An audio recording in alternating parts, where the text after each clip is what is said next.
Ayaw talaga ako pag-jungling guys. Mga walang tiwala. Sige, pagbigyan ulit natin. Adjust tayo. Punta tayo sa mid. Hindi ako nag-XP. Anong gagawin? May Granger na. Naglayla pa. Ginoo, magandang balita. May nangyayari na. Ina nyo, kung isang role lang alam nyo, huwag na kayo mag-solo. Mabuisit kayo, tinatamad pa. Pagbata, tulog na. Nako, alam ko na to. Pagka ganito guys, drafting pa lang, amoy talo na. Gusto ko lang na maayos na laro. Kahit maayos na draft, okay na ako doon, kahit matalo eh. Aga ko pa na first blood. Ay na talaga, nakakatip. Kailan kaya magiging payapa ang solo RG ko? Ay na naman yata ako. Hindi na natahimik ang buhay ko sa pungay na solo na to. Hindi na ako natutuwa guys, nalulungkot na ako. Ano ko kayo, natutuwa kayo, nanonood lang. Masaya kayo pag natatalo ko. Ako hindi na pare. Inside and outside, durug na ako sa solo RG na to pre. Ang kalaban, ang lalakas. Bakit ganun? Lagi na lang pag magsosolo ko, ang titibay ng kalaban guys.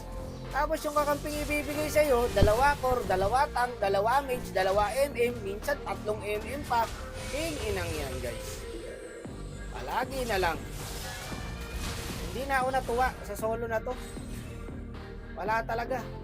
Dito, tulad nito, lahat din ginawa ko rito para manalo. Napapagod na ako guys. Huwag na kaya ako mag-content, no? Tigil ko na kaya itong paglalaro ng ML. Para putang galang, payapa na yung buhay ko. Ayun na, malas-malasan, no? Malas na sa kampe, malas pa sa laro. Gago guys. Nagbibiro lang ako. Tayo na yung iba. Masyadong apektado na sa comment section. Kalmahan nyo lang. Kailangan ko to eh. Ito yung nature ng content ko eh. Kailangan ko magreklamo eh. Tignan mo naman kasi. Ang lalakas na kalaban, no? Oh. Hindi ka ba magre-reklamo sa ganyan? Ako lang lumalabang guys. Tignan mo naman yung pinagbigyan ko mag-jungle. 1-4. Hindi, ramdam ko na rin kanina guys. Sa drop pa lang. Kung may Granger na, naglayla pa. Doon pala, talo na kayo eh. Wala tayong magagawa. Sanayan na lang talaga to guys. Sanay naman ako, syempre, hindi ko maiwasang hindi maapektuhan kasi grabe na eh. Hindi na normal to guys eh. Yung ganitong mga kakamping ibibigay sa'yo, ayan, magso-surrender. Tignan mo mga standing. O, siya daw magja-jungle eh. O, binilit yung blue, patay ang gago. Kung kayo nasa katayuan ko guys, anong gagawin nyo sa ganitong laban? Wala, diba? Hintayin nyo na lang matalo. Ako, hinihintay ko na lang matalo to eh. Oh, tiyang-gala na yan. Tinamaan pa. Ano ba to? Sabihin ng iba dyan, puro ka reklamo. Bawi na lang next game. Yung next game, ganito pa din.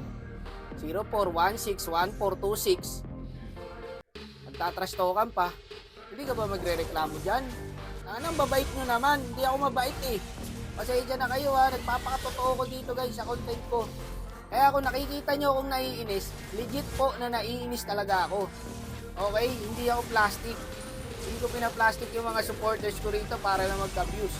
Pagka ako naiinis talaga ako. Tulad yun, ha, booking na, di ba? Ako lang lumalaban. O, ayan, ubos kami. Tapos ang laban, ganun lang kasimple, pre. Ganun lang dito sa random, eh. Mabilis na ang laban dito, eh. Palang niya kayo. Ako lang talaga lumaban, pre. Ano na, papagod na ako, guys. Pagod na ako sa solo na to. Ipit na naman, hindi na ako nakamitik ko. Babay star na naman. Ano, nasa legend 2 na ako ah. Pabalik na naman yung grind ko. Tanggala kayo. Ang mga kalaban, lahat gold. Ang mga kakampi, lahat bugok. Kahit isa man lang sanang lumalaban sa inyong 4, wala talagang binigay.